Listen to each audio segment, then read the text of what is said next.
A Japanese action RPG, a bit of a simulation project developed by Edelweiss and published by Marvelous, dropped on November 10, 2020, and you know what that means. Any game that releases between October 30 through December 31st will immediately move on to the next year because they didn't get enough time of that year that they initially released. I am a hardcore player. I love to give games a try even if they look cheap and uninteresting to say the least. I love video games, but y'all already know this. I explore and take it further with each game I play and explain to you all my honest feelings. There is nothing else I cherish and hold dear to me in this world than video games. Nothing can take that away from me. So join me. Enter into this 2D, 3D format of this development and eat up some good ass rice. Not because that's part of the title name, but because I have something cooking up for this video. Okay, that was corny.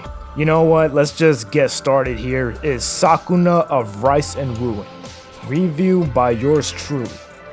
Here we go, baby.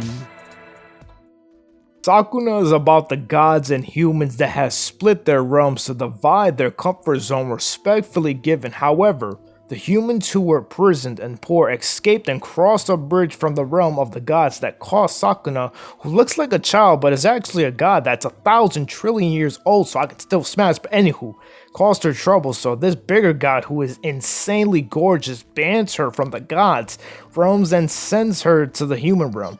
Can you believe that? Critics and audience love this development clearly. Like most RPG games, the games usually start off difficult depending on your build, but oddly enough, this here took a different approach to the genre, making it either a hit or miss.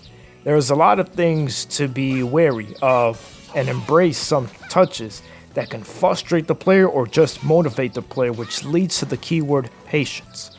There are many out there who successfully manage. Others fail because the concept just didn't sat right.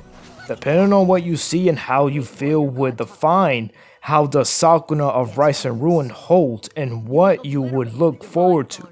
The soundtrack is magnificent. The background of each season's beauty is magnificent. And progression is magnificent. While we're on the topic, let me explain how I personally feel. This game reminds me too much of Naruto Rise of a Ninja on the Xbox, being able to move around, but as you move forward to the next mission, you're in 2D mode. Here's the thing. You see, I'm going to piss some people off, but really I'm honest when I say that Sakuna of Rice and Ruin is horrible. This is the most boring experience I have ever in my life had to go through for over 30 plus hours of non-stop exhaustion. Progress my ass. It shouldn't take you all day, at least have some fun, but that's not what happened here. Okay, so put it here and then here. Oh wait, I have to how to do this shit again? Yeah, there you go. This is really cool. Here is some good gameplay. Let's put here. I don't know what the fuck I'm doing, guys. What the fuck am I playing? Okay, some shit like this. Just as you saw, if that's fun to you, then I lose all hope, cause this is madness. I mean, don't get me wrong, I love my Japanese peeps, and most of my favorite things comes from Japan, like my anime and my favorite games. I get it in a way if you look at it. It teaches you things in life you should pay attention to, but this is no exception. This is on some sim shit, and I hate those games. Anything that reaches to this level is going too far. Of boredom. It's annoying. Let me tell you something right now. If you actually like games like these that are extremely slow paced, you're no longer able to speak in my position. Cause it's at this point, you're all the way in the bottom of someone you just can't compete with in terms of a true player. The characters, yeah, sure, they have these personalities that makes them stand out, like the whiny baby and the little brat who is actually useful, as he provides you weapons he forges for you as long as you just have the items, equipment for them. For the most part, I really like this family. Has a strong bond together and seems to connect with one or another, even if they can't exactly relate with each other since they have their own odd personalities to deal with. I actually laughed once cause it threw me off just her slapping the baby. Now, if that was me, my mom would have grabbed anything she saw right in front of her and throw it at me. My dad actually threw a table at me once when I was younger. Back to Sakuna, and speaking of Sakuna, obviously waifu material. She's an adult, relax. But for real, she's a good character by the time you reach the end to understand her at least. Wasn't worth much, but oh well. There are over the top lines that made me switch to Japanese and I enjoyed it. Felt solid as if the cast knew what they wanted or felt best fitting for each character.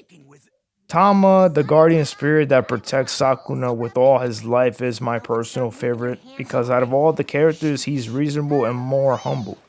Second is the mother, who isn't very good at speaking but tries her best being aware at her surroundings, making her the best.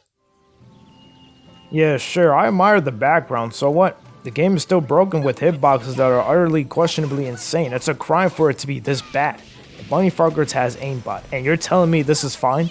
That's nowhere near as bad as this day and night shift, when the enemy's HP and level is normal in daytime, but increases into an insane amount of HP and does an overwhelming amount of damage that every time it switches to nighttime, I'm forced to leave the area and have the characters sleep for a certain limited of sleep or eat and wait for the morning to hit just to go back and fight the same enemies over and over and over. Holy shit! And why the booby traps, huh? As if the controls wasn't a pain enough to deal with for the encounters, now the environment gotta be a pain too? Get out of here with that shit, cause it's difficult to advance in such a poor and unbalanced state. It feels like shit, cause it is that shit. I have no other way of putting it. I'm not that intelligent to come up with these big words. I'm in stress and I can't bear to speak any further. For one, I had high hopes, and two, it looks astonishing to look at and the combat was promising. Even as you move up with different move sets, it feels like only 3 buttons are being pushed and you have to rely on your whip to do all the work for you. You haven't seen this for a while in my reviews. That's cause I would replace it with the combat system variety if there are no bosses to that game or the bosses are plain. It's too bad after a while's mention. It's gotta be done in a game I didn't grow fond of all that well here. I don't know. I don't hate the bosses. They can be creative and play fair. It's them hitboxes, man. Bro, this game was me the entire time of me being unmotivated. I didn't have the courage to move on and take it like a man, but I had no choice. I don't review a game until I'm done with it. That's my motto, and I managed to do that. I could hardly believe myself. This was difficult to play, but whatever. I did say that I don't hate the boss fights, but most of them were misses than hits. If only you was able to understand the pain, agony, and suffering like someone please end me. Oh, by the way, that luck shit doesn't help for me. Like, for shit at all. Here is the RPG elements. There's SP, strength, vitality, magic, luck, and gusto, whatever the hell that is. That turns out to be a pile of diapers you just throw aside as if it's a waste, cause it is. Progression is so bad in this game because there's always a delay to take you back home and restart an area just to enter another one. I'm so frustrated to even talk about the boss battles. Let's move on, please. It's poor and embarrassing. The hitboxes, the setups, certain systems in the game to make it feel less at ease. True difficulty that failed to conjure with all these problems in such an early game. I'm speaking for those that are beginners and wants to learn. Tell them that it's pointless cause it's all fucked. This is an early footage cause for the most part on the channel I don't spoil the viewers. Otherwise they would be mad at me, but maybe I should since I'm the only one watching my shit. That's besides the point. Here's what I have to say. If your argument is going to be about process, please do me a solid favor and don't kiss ass cause I played way better simulation action RPGs than this pile of trash, and it didn't take hours to realize it's going to be good or realize it's just good. If I would have knew that it would have taken this long for it to actually be interesting, keep it, because I'm never touching this game again. What a waste of time. I can see why it's called Of Rice and Ruin, because it was ruined to begin with. Wow, I'm actually sad. This was 50 bucks. Imagine what I could have done with that. Probably not much these days, but better than owing this trash. No good RP garbage. Well, let's get on with it. By hearing what I have to say, you probably know how it's going to go. So, yeah, here we go. This game is getting a 4 out of 10. No. Dislike this video. I don't care. No game should take over 10 plus hours of my time just to be at least somewhat decent. I don't have the patience for this shit. Neither should you, but go ahead. Keep telling yourself it's a good game. This is my opinion anyways, jackass. Although it picks up its pace later on, I simply can't ignore the very long pacing of this project.